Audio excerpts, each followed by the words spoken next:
Alô você, o nosso vídeo já vai começar. Então, antes de começar, por favor, inscreva-se no nosso canal, curta e também ative o sininho para receber as novidades, tá bom? Bom dia, meus irmãos. Nós vamos iniciar aqui a nossa aula de escola dominical. E essa classe aqui, eu divido ela com o pastor Hernandes. Ele está fazendo a exposição da carta aos Hebreus. E eu comecei a fazer a exposição da primeira carta de João. João que escreveu o Evangelho, João que escreveu essas 3 cartas, são chamadas cartas universais, e também escreveu o livro de Apocalipse. E o tema que eu uso para essa exposição é que João nos ensina acerca da verdadeira espiritualidade. E nesse estudo de hoje, o tema é identificando o verdadeiro cristão. João, ele vai nos oferecer no texto aquilo que chamaria assim 3 estratégias para você aplicar e avaliar se uma pessoa de fato nasceu de novo, é um filho de Deus. Abra aí em 1 de João, capítulo 2, versos de 3 a 11. De 3 a 11. Vamos ler juntos aí, se você quiser acompanhar. Ora, sabemos que o temos conhecido por isto, se guardarmos os seus mandamentos. Aquele que diz, eu o conheço, e não guarda os seus mandamentos, é mentiroso, e nele não está a verdade. Aquele, entretanto, que guarda a sua palavra, nele verdadeiramente tem sido aperfeiçoado o amor de Deus. Nisto sabemos que estamos nele. Aquele que diz que permanece nele, esse deve também andar assim como ele andou. Amados, não vos escrevo mandamento novo, senão um mandamento antigo, o qual desde o princípio tiveste. Esse mandamento antigo é a palavra que ouvistes.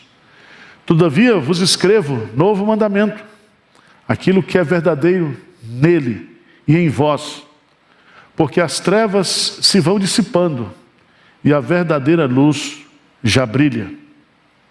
Aquele que diz está na luz e odeia seu irmão, até agora está nas trevas. Aquele que ama seu irmão permanece na luz e nele não há nenhum tropeço.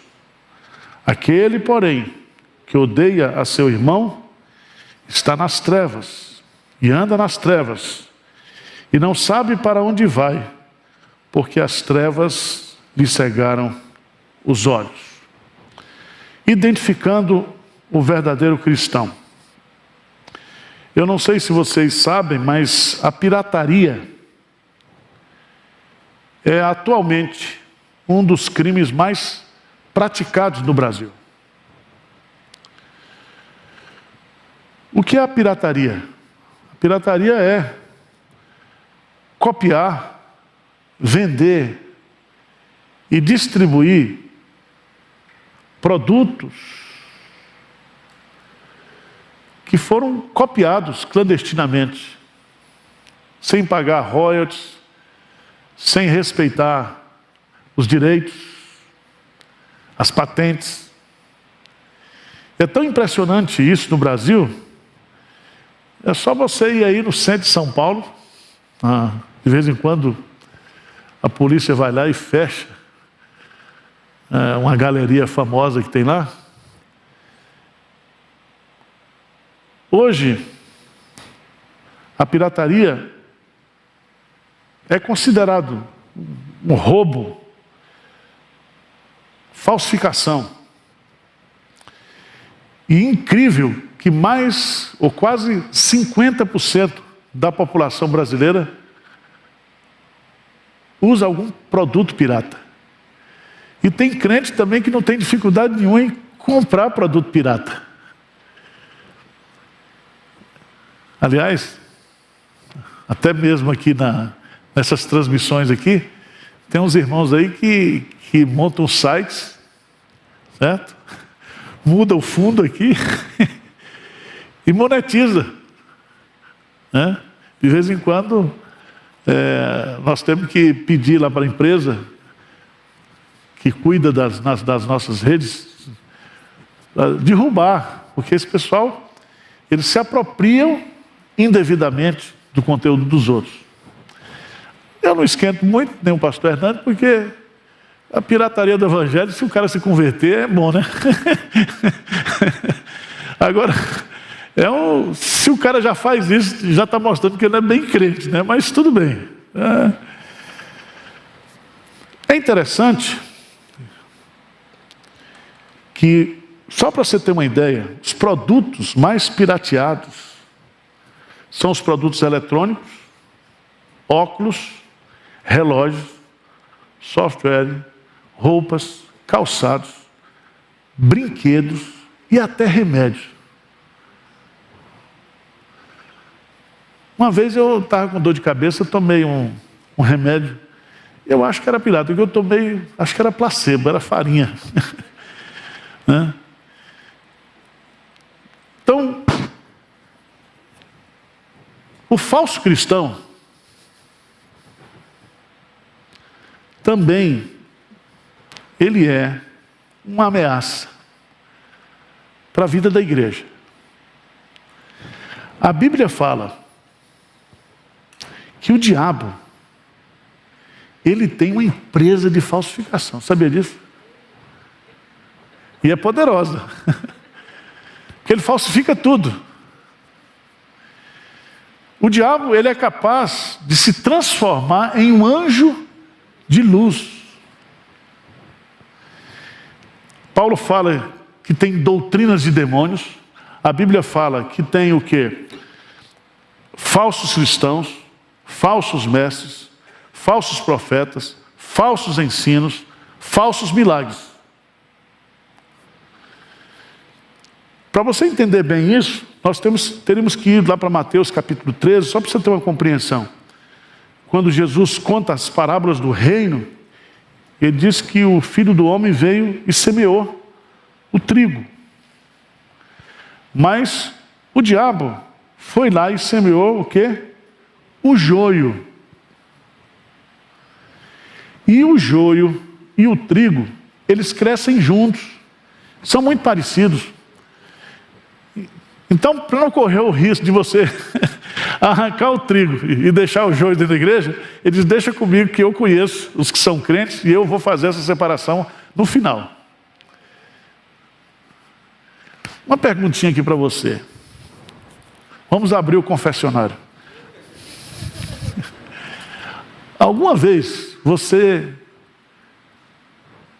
já olhou para uma pessoa que é da igreja, se descrente, e você diz, eu acho que essa pessoa não é crente? Alguém já fez isso ou não? Vocês são muito santos. Então, todo mundo. Todo mundo.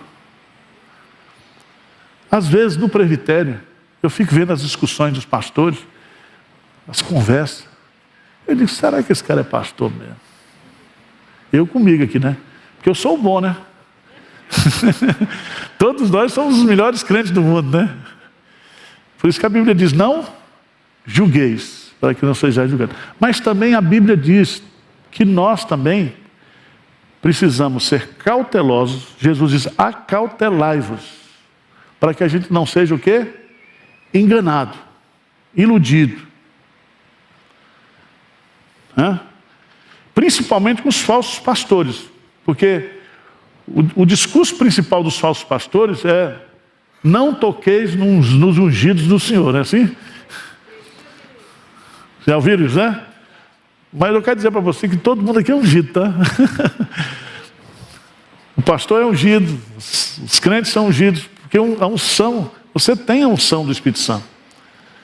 Claro, né, que a Bíblia diz que nós devemos considerar com honra aqueles que ensinam, aqueles que se afadigam na palavra.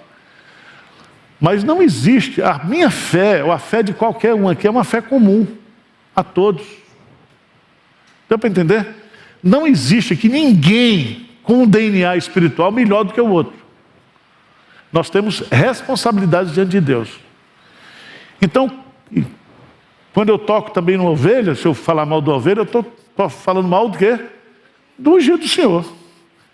Mas os picaretas, eles usam isso para criar uma... Eles se aprontam e dizem, olha, não fale não, porque eu sou ungido. Então toma cuidado. Veja, lá em 1 João 2, versículo 27. O que é que diz aí? 1 João 2, 27. Quanto a vós outros, a unção que dele recebeste permanece em vós. E não tendes necessidade que alguém vos ensine, mas com a sua unção vos ensina a respeito de todas as coisas. E é verdadeiro e não é falso. Permanecei nele, como também ela vos ensinou. Então, João está dizendo, todo mundo aqui, você recebeu a unção do Senhor. E essa unção é o Espírito Santo que ensina a gente. Nós temos o professor, que ensina a palavra, mas quem vai lhe dar a compreensão exata do ensino é o Espírito Santo. Tá certo? Vamos lá. João vai apresentar aqui 3 testes para identificarmos o verdadeiro cristão. Eu não sei se você já foi numa orivesaria. O ourives, quando você dá uma aliança para ele tem tipo uma pedrinha preta que ele passa ali e ele coloca o tipo de um produto que aquele produto vai identificar se aquele ouro é 14 quilates, 16 quilates ou 18 quilates, né? Então ele faz o teste para ver se é ouro mesmo. A linguagem de João é essa. Ele está dizendo, eu vou dar 3 critérios para você usar para identificar se essa pessoa, se você mesmo é regenerado, é filho de Deus. A primeira delas é o teste da obediência. Primeiro teste, o teste da obediência. Veja no versículo 3, João 2:3. João diz assim, ora, sabemos que o temos conhecido. Veja que essa palavra conhecido é a palavra conhecimento espiritual. Ela serve para descrever o conhecimento verdadeiro de Deus. Abra sua Bíblia lá, o Evangelho de João, capítulo 17, versículo 3. João 17, 3. Diz o que aí? Diz assim, João 17, 3. Sou o mesmo apóstolo que escreveu. Ele diz assim, e a vida eterna é esta. O que é a vida eterna? É esta, que te conheçam a ti, o único Deus verdadeiro, e a Jesus Cristo a quem enviaste. Então, conhecimento aqui é o segredo. É um conhecimento espiritual. É um conhecimento revelado por Jesus Cristo. Eu não tenho esse conhecimento natural. Não é um conhecimento intelectual. Lá em Mateus 11, 27, diz assim, tudo me foi entregue por meu Pai. Ninguém conhece o Filho senão o Pai, e a ninguém conhece o Pai senão o Filho, é aquele a quem o Filho quiser revelar. Então é um conhecimento oriundo de uma revelação espiritual. Certo? Então, ser filho de Deus é conhecer a Deus, é ter a vida eterna, é ter esse conhecimento, esse discernimento, essa sabedoria espiritual. Agora, veja aí que ele vai colocar. Ora, sabemos, 1 João 2:3. Vamos ler juntos, para não dormir? Está fazendo frio aí, tá? Aqui está Polo Sul aqui. Devia fazer como aquelas empresas de ônibus, dar um cobertor, né? Para botar nas pernas. Aí vocês iam dormir mesmo. 1 João 2:3. Ora, sabemos que o temos conhecido por isso, se guardarmos os seus mandamentos. Então qual é o primeiro teste? Como é que eu sei que alguém conhece a Deus, é crente verdadeiro? Se ele o quê? Guarda os mandamentos. Procura ter uma vida de obediência.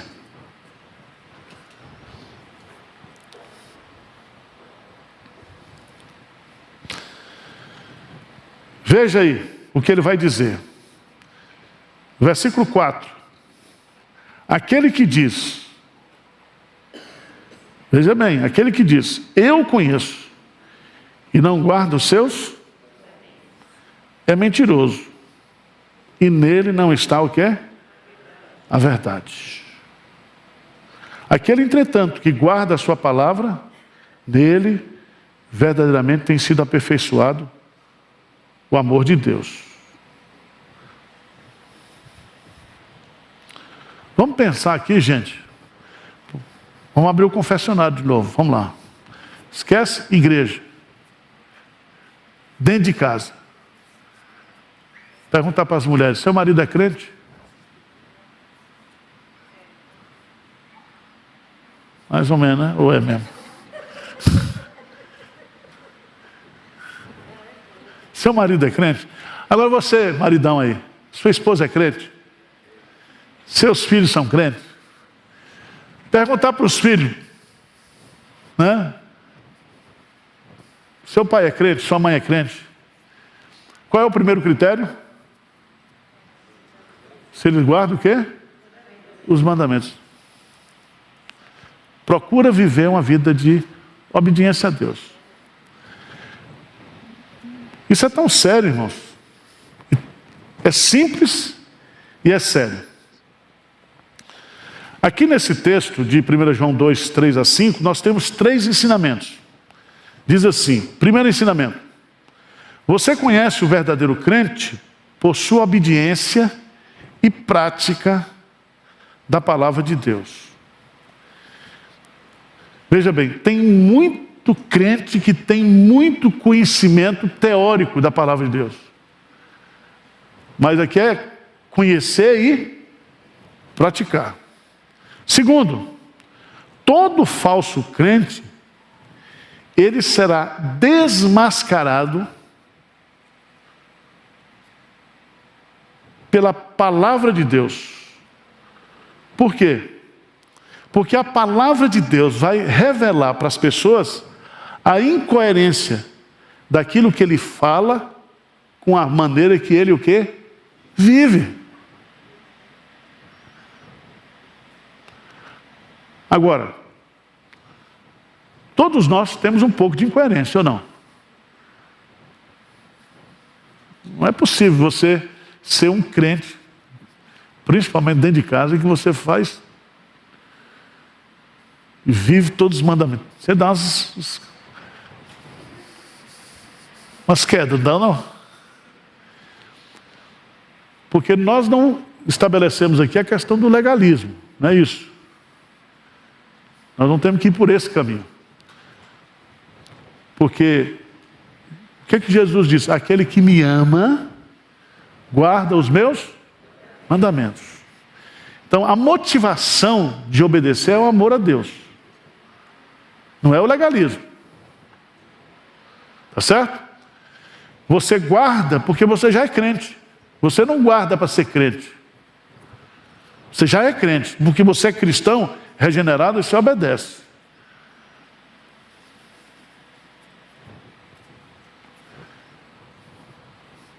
Vamos lá. Ontem eu saí para jantar com Tassi, que hoje eu estou fazendo 34 anos de casado. Você acha que eu desobedeci muito? Você acha? E estava conversando com ela. Lembra algumas coisas, né? Aí ela queria lembrar as coisas ruins. Eu falei, não, ruim não. Era bom. Pecado perdoado, pecado esquecido, né? Fica levantando capivara que já foi. Né? Mas eu quero dizer para você o seguinte, que a graça de Deus, ela opera nisso aí. Porque se um casamento está de pé, qualquer casamento, é porque a graça de Deus está operando ali. O amor de Deus está operando. Ninguém consegue. E quando chega assim, depois dos 30 também, eu não largo mais não, agora pronto. Tá. Vamos viver. Né? Vamos viver. Eu estou colocando isso porque de vez em quando a gente tem que parar para fazer um check-up, né? Como é que eu estou? O meu testemunho dentro de casa, seu relacionamento, se você tem obedecido a palavra mesmo, dentro de casa, guardado os mandamentos de Deus dentro de casa. Na igreja ninguém conhece você, né? Então, fica esse princípiozinho aí. Também, todo crente verdadeiro, veja que coisa linda aqui. Versículo 5, 1 João 2,5, o que diz? Aquele, entretanto, que guarda a sua palavra, nele verdadeiramente tem sido aperfeiçoado o amor de Deus. Nisto sabemos que estamos nele. Preste atenção, o que é nele aperfeiçoado o amor de Deus? Todo crente verdadeiro cresce e amadurece espiritualmente por meio do amor. É como se o amor de Deus produzisse nele um amadurecimento através da obediência.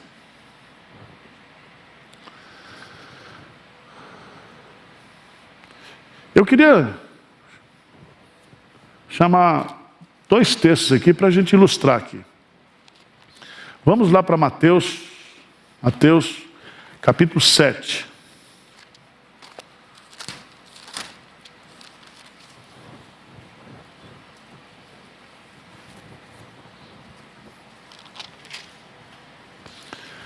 Veja bem. Mateus 7 começa dizendo: não julgueis para que não sejais o quê? Julgados. Aí você diz, então não posso. Não é isso que está dizendo. Aqui ele está falando do julgamento maldoso. Ele diz, antes de olhar para o argueiro do teu irmão, olha para a trave que está no teu olho. Mas veja lá adiante, versículo 15. Mateus 7,15. Diz o quê? Acautelai-vos dos falsos profetas, que se vos apresentam disfarçados em, mas por dentro são o quê? Isso aqui na linguagem contemporânea se chama travesti espiritual. Traveco. Parece que é, mas não é. Tá certo?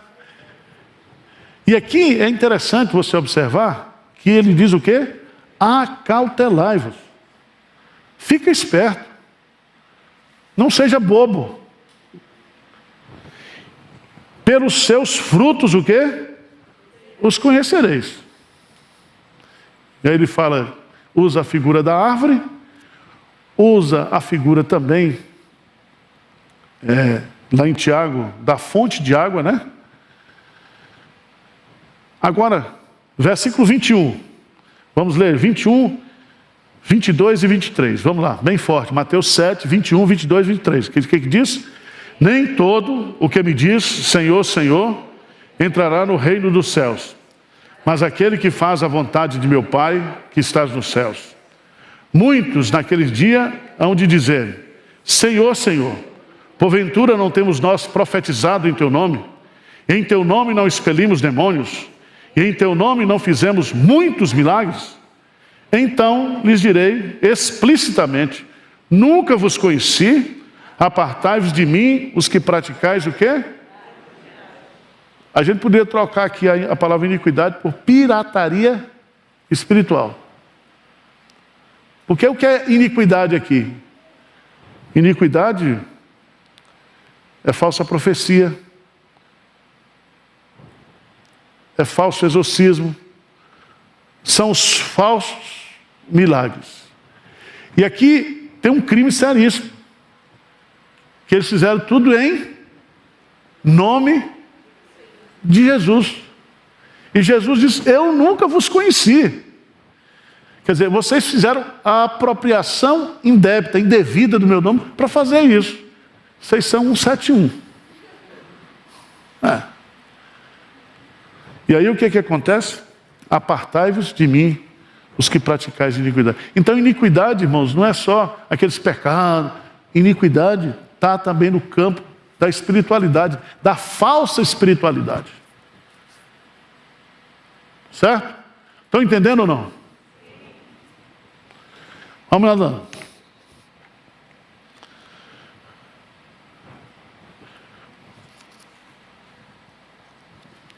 Qual é o segundo teste que João vai aplicar aqui? Segundo teste. Primeiro, o teste da obediência. Segundo teste, qual é? Vamos lá. No versículo 6. Vamos ler juntos o versículo 6. O que é que diz? Aquele que diz que permanece nele, esse deve andar assim como ele andou. Se o primeiro é fazer a vontade de Deus, a obediência, agora vem o teste comportamental ético. Andar como Jesus andou.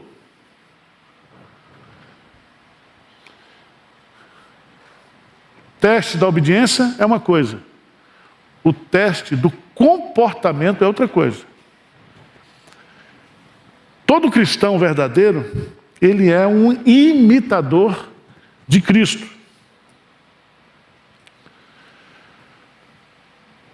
Se Deus é luz, nós devemos o quê? Andar na luz.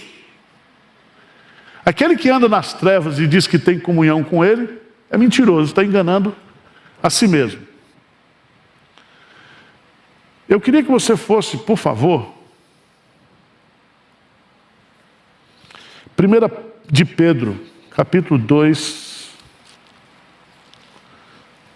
1 de Pedro 2.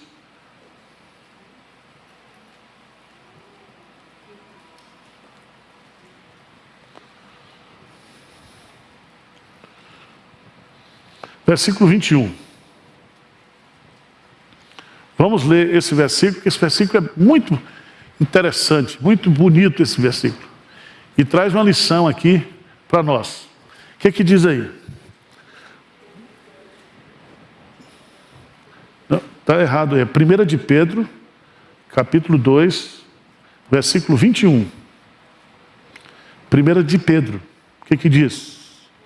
Porquanto, para isso mesmo, fostes chamados, pois que também Cristo sofreu em vosso lugar, deixando-vos exemplo para seguirdes os seus passos. Vamos ver aqui quem é da minha época aqui, né? A época do Guichute, Eu me lembro quando eu fui alfabetizado, eu estudei escola pública. A gente tinha um negócio chamado caderno de caligrafia. Quem usou isso aqui? Então tá bom, tá todo mundo. O caderno de caligrafia, você vai aprender as letras do alfabeto, cobrindo o que? Os pontinhos, né? Assim. Aí você aprende as letras, depois você aprende as palavras, depois você começa a juntar as palavras, né?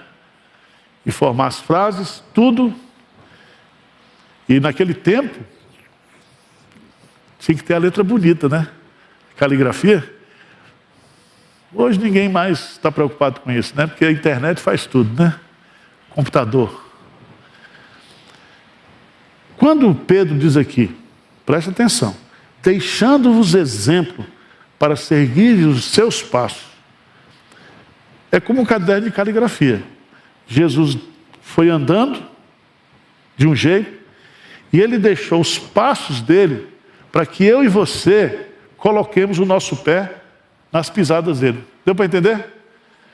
Então, andar como ele andou é seguir os passos de Jesus. Santo Agostinho, ele tem uma frase que eu acho maravilhosa. Ele diz: ame a Deus e depois faça o que você quiser. Ame a Deus e depois faça o que você quiser. Quem ama a Deus faz o que a gente quer? Porque quando você ama a Deus, você quer guardar os seus mandamentos. Quando você ama a Deus, você quer agradá-lo. E se existe um conceito que resume o conceito de ética cristã, eu poderia dizer que ética cristã é o comportamento do homem determinado pelo comportamento de Deus. Deu para entender? O que é ética cristã? É o nosso comportamento determinado pelo comportamento de Deus. Dostoiévski dizia: se Deus não existe, tudo está permitido, tudo está liberado. Mas se Deus existe, o nosso Deus é ético, ele é comportamental. Por isso que a Bíblia usa muito essa figura, né? Lá em Efésios. Dá um pulinho lá, por favor. Efésios capítulo 4. Efésios capítulo 4.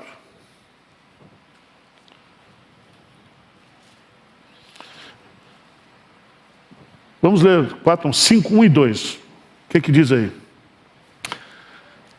Efésios 5, 1 e 2. O que diz? Sede, pois, imitadores de Deus, como filhos amados, e andai em amor, como também Cristo amou e se entregou a si mesmo por nós, como oferta e sacrifício a Deus em aroma suave. Sede, pois, o quê? Imitadores de Deus como filhos amados.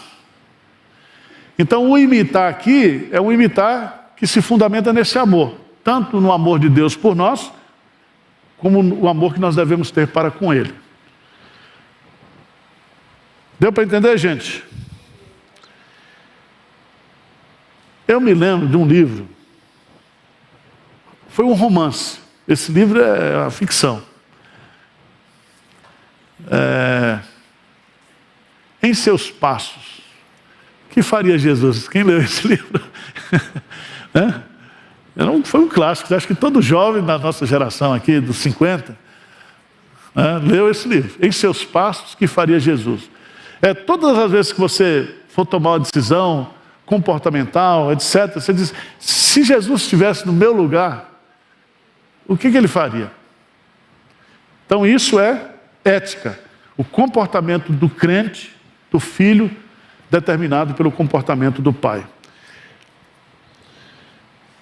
Terceiro teste agora: obediência, comportamento. E o terceiro teste é o teste do amor. Então, João vai colocar agora a sua primeira carta, a partir do versículo 7 até o versículo 11, o amor. Vamos ler aí, versos 7 e 8. Amados, já não vos escrevo mandamento novo, senão mandamento antigo, o qual desde o princípio tiveste. Esse mandamento é antigo. Esse mandamento antigo é a palavra que ouviste. Todavia vos escrevo um novo mandamento. Aquilo que é verdadeiro nele e em vós, porque as trevas se vão dissipando e a verdadeira luz já brilha. Veja aí que João fala que o mandamento do amor, ele é tanto antigo quanto novo. Como é que a gente entende isso? Se você for ver, lá em Deuteronômio capítulo 6, já está dizendo que nós devemos amar quem? A Deus. Esse mandamento, ele é repetido várias vezes. E o que João está querendo ensinar aqui? Preste atenção, isso é profundo, é de mistério, como diz o outro. No grego, há duas palavras para expressar novo. Tem dois tipos de novo. O primeiro tipo é no sentido de idade. Por exemplo, você comprou um Chevette hoje, 0 quilômetro. O Chevette é novo? É novo. É 0 quilômetro. Mas o modelo não é novo. Então tem novo no sentido de foi criado agora, né, no sentido que está 0 bala. Novo no sentido de modelo. Modelo. Não é assim que as empresas de automóveis falam, olha, nós vamos pegar o carro, esse carro, não é um modelo novo, mas a gente vai dar uma reestilizada. Mas tem aquele que é lançamento. Então, existe o novo no sentido de ser 0 bala, existe o novo no sentido de modelo. Então, o mandamento do amor não é novo em termos de tempo. Deus já havia ordenado o amor desde a lei do Antigo Testamento.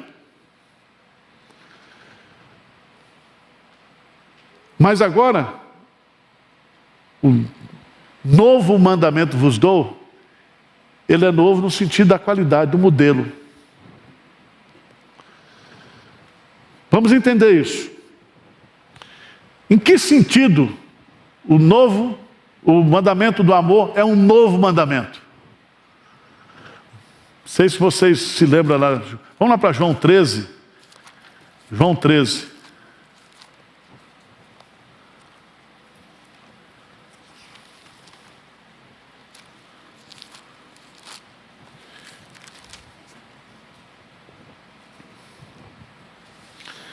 Versículo 34. O que é que diz?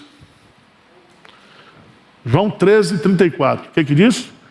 Novo mandamento vos dou, que vos ameis uns aos outros, assim como eu vos amei, que também vos ameis uns.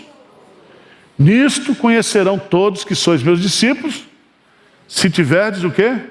Amor uns aos outros. Veja aqui que o toque que Jesus Cristo está colocando aqui, que o teste para saber quem é discípulo dele é o amor.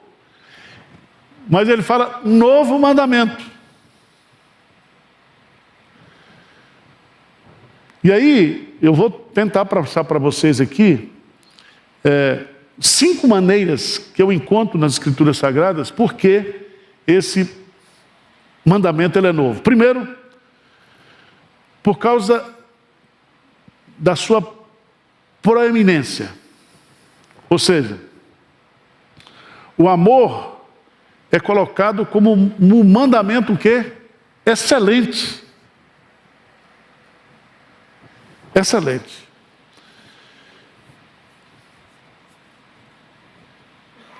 Ele está acima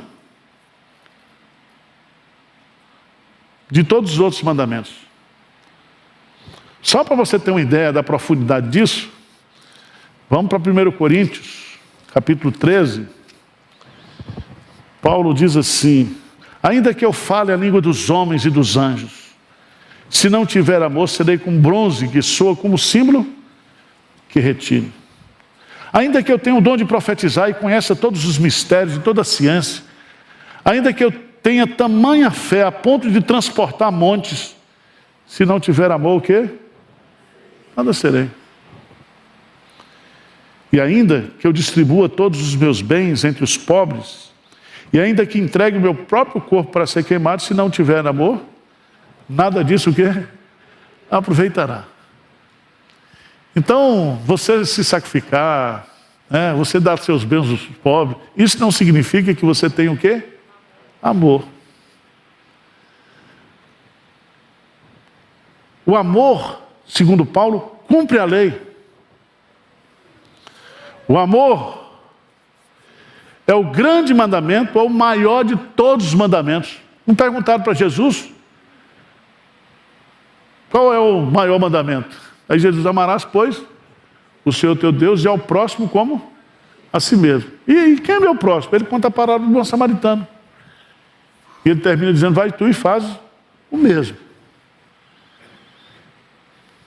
Então, o amor, ele é novo, no sentido que ele ganha agora uma proeminência. Irmãos, quem ama cumpre a lei. Tá certo? Diz Romanos. O amor é o fim do mandamento. Todos os dons passarão. Agora, pois, permanece a fé, a esperança e o amor. Mas o amor é eterno.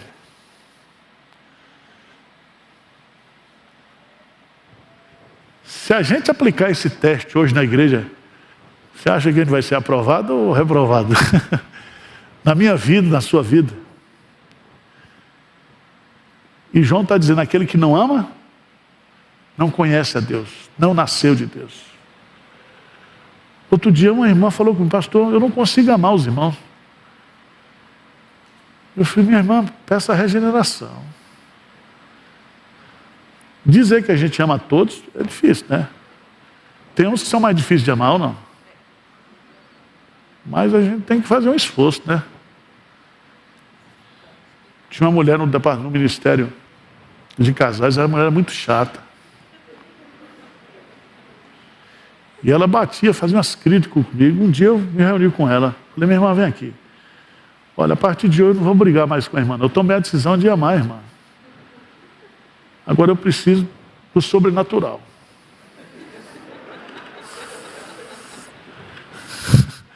Porque Deus, Ele derrama amor no nosso coração. O Senhor derrama amor aqui. O amor é o quê? É novo no sentido da sua proeminência.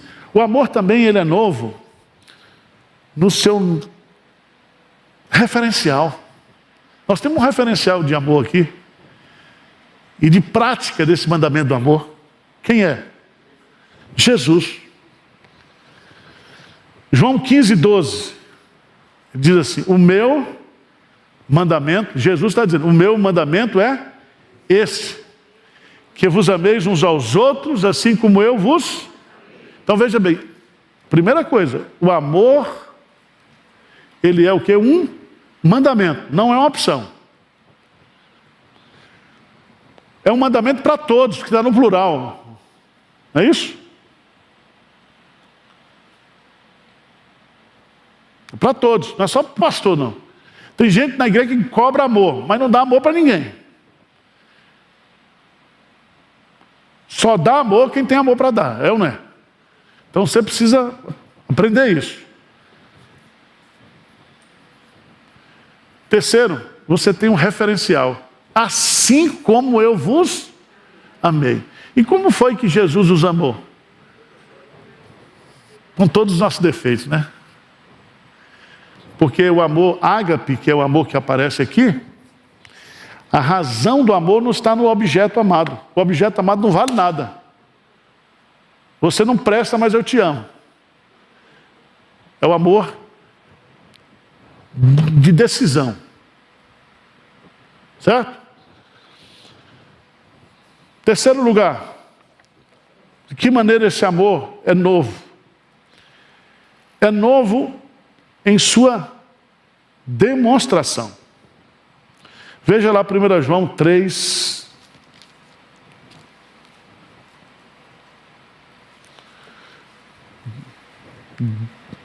(16 e 17). O que diz lá? 1 João 3, 16 e 17. Nisto conhecemos o amor, que Cristo deu a sua vida por nós, e devemos dar a nossa vida pelos irmãos.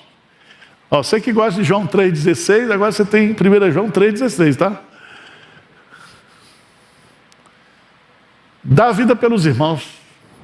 E como é que a gente dá a vida pelos irmãos? Veja no versículo 17. Ora, aquele que possui recursos deste mundo e vir a seu irmão padecer necessidade e fechar-lhes o coração, como pode permanecer nele o quê? O amor de Deus. Então, o amor, ele é novo no sentido de você demonstrar esse amor. Esse amor é um amor de coração. E não é um sentimento, é uma atitude, é uma ação. Você vê, você sente e você ajuda. Está claro aí no texto. O amor é um princípio ativo, permanente, que nunca acaba. Paulo diz que a verdadeira fé, ela atua pelo amor. Quarto lugar, este amor, ele é novo em sua esfera de ação. Veja o que João vai dizer aqui. Ele diz: aquele que diz estar na luz e odeia seu irmão, até agora está nas trevas. Aquele que ama seu irmão permanece na luz e nele não há nenhum tropeço. Então, somente aqueles que estão na luz, que têm comunhão com Deus, pode amar desse jeito aqui. Deu para entender? Deus é luz, Deus também é amor. Aqueles que estão na luz,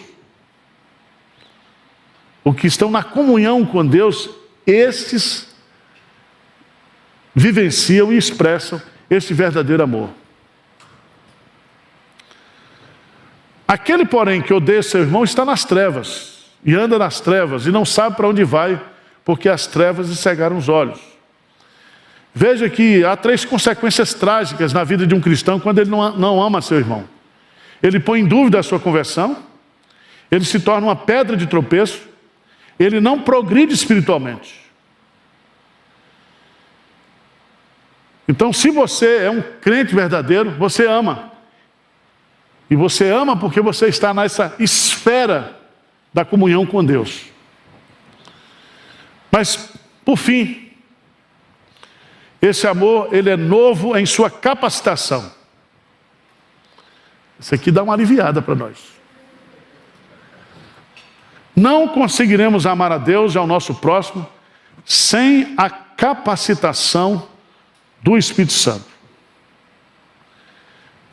Paulo diz assim: o fruto do Espírito é o amor.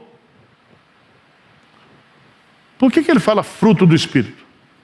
Quando ele fala das obras da carne, ele fala obra, fruto do Espírito. Porque todo fruto, como é que nasce um fruto? Primeiro uma florzinha, não é isso? Depois a flor vira o quê? Um fruto verde, pequenininho. Depois ele vira o quê? Um fruto maduro. É uma coisa orgânica, que tem vida. Veja lá, por favor, em Romanos capítulo 5.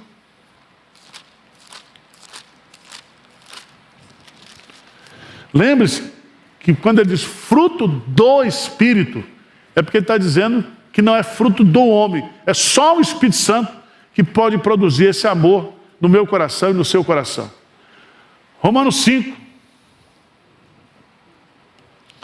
Romanos 5. 5. O que diz? Ora, a esperança não confunde, porque o amor de Deus é em nosso coração pelo Espírito Santo que nos foi outorgado. Veja bem, o Espírito Santo que nos foi outorgado, está onde? No passado, não é isso? Foi. Quando foi que o Espírito Santo foi outorgado a você? Na conversão. Você foi selado com o Espírito Santo. Mas veja que a esperança não confunde, porque o amor de Deus é o quê? Derramado. É derramado, está em que tempo? Presente. E derramado aqui é presente contínuo. É derramado. A palavra derramado aqui não é de gota, tá? É um derramamento abundante. Então, vamos fazer um teste essa semana. Pense numa pessoa que você não gosta. Pode ser até eu mesmo. Aí você vai essa semana orar e dizer assim: Senhor, eu sou crente. Então derrama o quê? Amor no meu coração, para eu amar aquela pessoa. Amar. como o Senhor me amou. Como o Senhor me ama. Aqui, o que está sendo explícito aqui é que nesse novo mandamento, eu não quero amar, mas eu posso amar. Porque Deus, no Antigo Testamento, Deus dava o mandamento, mas não dava a capacitação. Agora não, eu não tenho desculpa. Esse novo mandamento é novo por causa disso. Porque diz, amai. Mas isso eu vou ajudar você. Ajudar você. Vocês entenderam não? Quais são os 3 testes para a gente vencer a pirataria de crente, né? Foi a primeira? Obediência. Segundo, comportamento. Terceiro, o quê? Amor. Com esse tripé aí, é João que está dando para a gente. Semana que vem nós vamos falar sobre o amor proibido. Que é o amor ao mundo. Não ameis o mundo. Deus manda mais e depois proíbe. É uma confusão, você fica doido, né? Mas está aí, depois a gente vai estudar esse assunto. Vamos